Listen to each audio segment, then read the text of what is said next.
Next is some examples of sentences describing people in English. ಇಂಗ್ಲಿಷ್ನಲ್ಲಿ ಜನರನ್ನು ವಿವರಿಸುವ ವಾಕ್ಯಗಳ ಕೆಲವು ಉದಾಹರಣೆಗಳ ಬಗ್ಗೆ ಕಲಿಯೋಣ.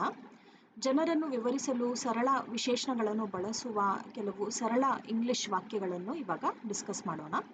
ಫಸ್ಟ್ ಒನ್ ಫಿಸಿಕಲ್ ಅಪಿಯರೆನ್ಸ್ ಅಂತ ಹೇಳ್ತೀವಿ. ಫಿಸಿಕಲ್ ಅಪಿಯರೆನ್ಸ್ ಅಂದರೆ ದೈಹಿಕ ನೋಟ ಅಂತ. ಓಕೆ, ಸೊ ಇದರಲ್ಲಿ ಕೆಲವು ಉದಾಹರಣೆಗಳನ್ನು ನೋಡೋಣ.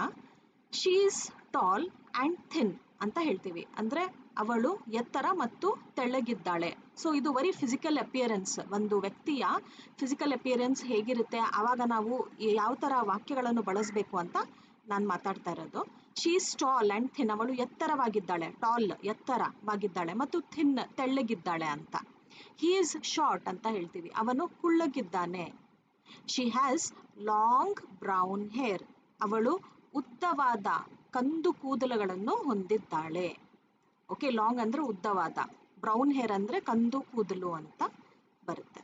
Okay, he has short black hair, ಅವನಿಗೆ ಸಣ್ಣ, ಶಾರ್ಟ್ ಅಂದರೆ ಸಣ್ಣ, ಅವನಿಗೆ ಸಣ್ಣ ಕಪ್ಪು ಕೂದಲು ಇದೆ. She is Young and pretty, ಅವಳು ಚಿಕ್ಕವಳು ಮತ್ತು ಸುಂದರವಾಗಿದ್ದಾಳೆ. ಅರ್ಥ ಆಯ್ತಾ? ಅವಳು ಯಂಗ್ ಆಗಿದ್ದಾಳೆ ಮತ್ತು ಪ್ರಿಟಿ ಅಂದರೆ ಸುಂದರವಾಗಿದ್ದಾಳೆ ಅಂತ ಅರ್ಥ ಬರುತ್ತೆ. ಅರ್ಥ ಆಯ್ತಾ? ಸೊ ನಾವು ಒಂದು ವ್ಯಕ್ತಿಯ ಫಿಸಿಕಲ್ ಅಪಿಯರೆನ್ಸ್ ಅಂದರೆ ದೈಹಿಕ ನೋಟದ ಬಗ್ಗೆ ಮಾತನಾಡುವಾಗ ಈ ಥರ ಕೆಲವು ಡಿಸ್ಕ್ರೈಬಿಂಗ್ ವರ್ಡ್ಸ್ನ ಯೂಸ್ ಮಾಡಬಹುದು, ಅಂದರೆ ವಿಶೇಷಣಗಳ ಪದಗಳನ್ನು ಯೂಸ್ ಮಾಡಬಹುದು, ಡಿಸ್ಕ್ರೈಬ್ ಮಾಡಬಹುದು.